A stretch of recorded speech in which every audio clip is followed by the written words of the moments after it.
Hello అండి, very good morning. So NEET UG 2026కి మీరు రీ ఎగ్జామ్కి మళ్ళీ చాలా బాగా ప్రిపేర్ అవుతున్నారు కదా. సో మనకి ఆ రీఫండ్ ఏదైతే ఉందో రీఫండ్ కోసము మీ బ్యాంక్ డీటెయిల్స్ సబ్మిట్ చేయమని చెప్పేసి మనకి ఇంతకుముందే ఎన్టీఏ ఒక నోటిఫికేషన్లో తెలియజేయడం జరిగింది. అయితే ఇప్పటి వరకు ఒక 13 లక్షల మంది మాత్రమే సబ్మిట్ చేశారంట బ్యాంక్ అకౌంట్ డీటెయిల్స్. సో దానికి సంబంధించి మళ్ళీ ఒకసారి మనకి ఇంకొక పబ్లిక్ నోటీసు ఇవ్వడం జరిగిందనమాట. చూడండి, అదేంటంటే extension of facility for submission of bank account details for refund of examination fee of NEET UG 2026. Okay, so ఇది యాక్చువల్గా మనకి మొన్న 22 మే నుంచి 27 తారీఖు వరకు, మే 27 అంటే మనకి ఒక 5 డేస్ టైం ఇవ్వడం జరిగింది. అయితే ఈ 5 డేస్ లోపల అందరూ బ్యాంక్ అకౌంట్ డీటెయిల్స్ అయితే సబ్మిట్ చేయలేదంట. ఓన్లీ ఒక 13 ల్యాక్స్ క్యాండిడేట్స్ మాత్రమే డేటా అప్డేట్ చేయడం జరిగింది.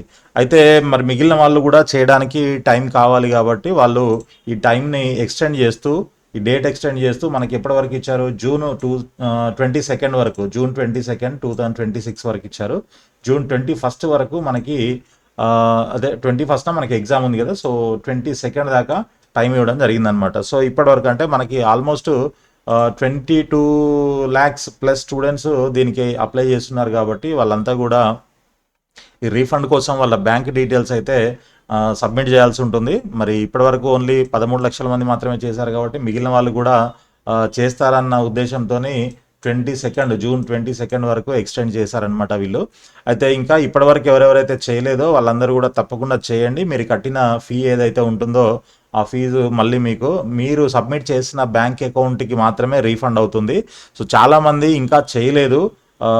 నాకు కొంతమంది కాల్ చేశారనమాట నిన్న. మనం ఆల్రెడీ ఏదైతే పే చేసామో ఆ పే చేసిన కార్డు కానీ, నెట్ బ్యాంకింగ్ కానీ, లేదంటే గూగుల్ పే కానీ వాటికే రీఫండ్ వస్తాయని కొంతమంది అనుకుంటున్నారు. సో అలా కాదు. సో కంపల్సరీ మీరు ఏం చేయాలి అని అంటే మీ యొక్క బ్యాంక్ డీటెయిల్స్ సబ్మిట్ చేయాల్సి ఉంటుంది. సబ్మిట్ చేసిన అకౌంట్కి మాత్రమే ఆ రీఫండ్ అనేది క్రెడిట్ అవుతుంది అనమాట. సో అప్పుడు చేసింది వదిలేసేయండి, అది మర్చిపోండి. మీరు దేని నుంచి చేశారో ఏంటో తెలియదు. ఎందుకనంటే చాలామంది పక్క వాళ్ళ గూగుల్ పే వాడతారు, వేరే వాళ్ళ కార్డు వాడతారు కాబట్టి దానికి ట్రాన్స్ఫర్ చేయడం అనేది కరెక్ట్ కాదు అన్న ఉద్దేశంతో అప్పుడు మేబీ వాళ్ళు బ్యాంక్ అకౌంట్ డీటెయిల్స్ అయితే మీ పేమెంట్ డీటెయిల్స్ మీరు దేని ద్వారా చేశారో అనేది మేబీ క్యాప్చర్ చేసి ఉండకపోవచ్చు. సో అందుకనే ఇప్పుడు మళ్ళీ మిమ్మల్ని బ్యాంక్ అకౌంట్ డీటెయిల్స్ అయితే అడుగుతున్నారు. సో మీ బ్యాంక్ అకౌంట్ డీటెయిల్స్ అయితే కంపల్సరీ మీరు అప్లోడ్ చేయాల్సి ఉంటుంది. ఓకే, సో అప్లోడ్ చేస్తే దాని ప్రకారంగా మీకు అప్లోడ్ చేసినటువంటి సబ్మిట్ చేసిన బ్యాంక్ అకౌంట్ ఏదైతే ఉంటుందో ఆ అకౌంట్కి మీకు రీఫండ్ వస్తుంది. అయితే దాంట్లో ఏమేమి డీటెయిల్స్ సబ్మిట్ చేయాలి ఏంటి అనేది నేను ఆల్రెడీ ఇంతకుముందు 22 ముందు రోజు మీకు ఒక వీడియో పెట్టాను. మళ్ళీ దీంట్లో కూడా వీళ్ళు మళ్ళీ ఒకసారి మనకి డీటెయిల్స్ అయితే ఇచ్చారు. చూడండి, ఇక్కడ బ్యాంక్ అకౌంట్ డీటెయిల్స్ అని అంటే జనరల్గా ఏముంటాయి, bank account name, number, IFSC code, ఏ బ్యాంక్ బ్రాంచ్ ఏంటి, ఇట్లాంటి డీటెయిల్స్ ఉంటాయి. దాంతోపాటు ఒక క్యాన్సల్డ్ చెక్ కూడా మీరు అప్లోడ్ చేసినట్లయితే సేమ్ అకౌంట్కి సంబంధించినవి. సో అవి క్రాస్ చెక్ చేసుకుంటారు వాళ్ళు, అంటే కరెక్ట్గా మీరు ఎంటర్ చేశారా లేదా, ఇన్ కేస్ ఏమైనా మిస్టేక్స్ ఉన్నాయా అనేది కూడా దాంట్లో తెలుస్తుంది. చెక్ మీద మీకు బ్యాంక్ అకౌంట్ డీటెయిల్స్ అన్నీ ఉంటాయి కాబట్టి వాళ్ళకు కూడా ఈజీ అవుతుంది అనమాట, మిస్టేక్ జరగకుండా ఉంటుంది.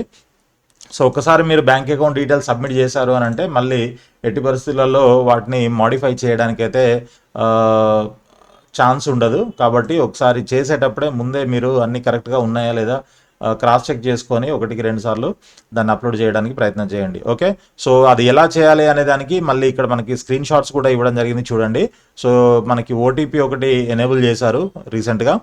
సో ఫస్ట్ మీరు మన వెబ్ పోర్టల్కి వెళ్ళి, ఓకే, అక్కడ application number and me password enter చేసి కింద కనిపిస్తున్న క్యాప్చా కోడ్ ఇక్కడ ఎంటర్ చేసి సబ్మిట్ చేస్తే మీకు ఒక ఓటీపీ కూడా వస్తుంది. ఓటీపీని ఇక్కడ ఎంటర్ చేసేసి వెరిఫై ఓటీపీ అండ్ లాగిన్ అని బటన్ క్లిక్ చేయండి.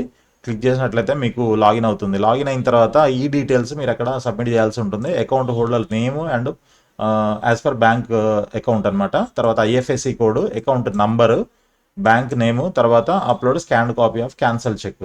సో ఇవన్నీ కూడా మీరు అప్లోడ్ చేసినట్లయితే మీరు సబ్మిట్ చేసినటువంటి ఈ అకౌంట్కి మీ అమౌంట్ రీఫండ్ చేయడం జరుగుతుంది. సో ఇది మనకి ప్రస్తుతానికి ఉన్నటువంటి అప్డేట్. ఇప్పటివరకు ఎవరైతే చేయలేదో bank account detail submission, so ఇప్పుడు చేసుకోండి. 22 వరకు ఉంది, జూన్ 22. ఇంకా టైం ఉంది కదా అని వదిలేయకండి, ఇప్పుడు చేసేసి మీ పనిలో మీరు ఉండొచ్చు. సో ఆల్ ది బెస్ట్ అండి. ఇంకా ఏమైనా డౌట్స్, క్లారిఫికేషన్స్ కావాలనంటే స్క్రీన్ పైన కనిపిస్తున్న నంబర్స్కి కాల్ చేయొచ్చు మీరు, లేదా వీడియో కింద కామెంట్స్లో మీరు అడగండి, మీకు కావాల్సిన ఇన్ఫర్మేషన్ అయితే ప్రొవైడ్ చేయడం జరుగుతుంది. సో వీడియోని లైక్ చేసి మీ ఫ్రెండ్స్ కూడా షేర్ చేయండి. అదేవిధంగా ఛానల్ని సబ్స్క్రైబ్ చేసి ఫాలో చేస్తూ ఉండండి. ఆల్ ది బెస్ట్ అండి. Thank you so much.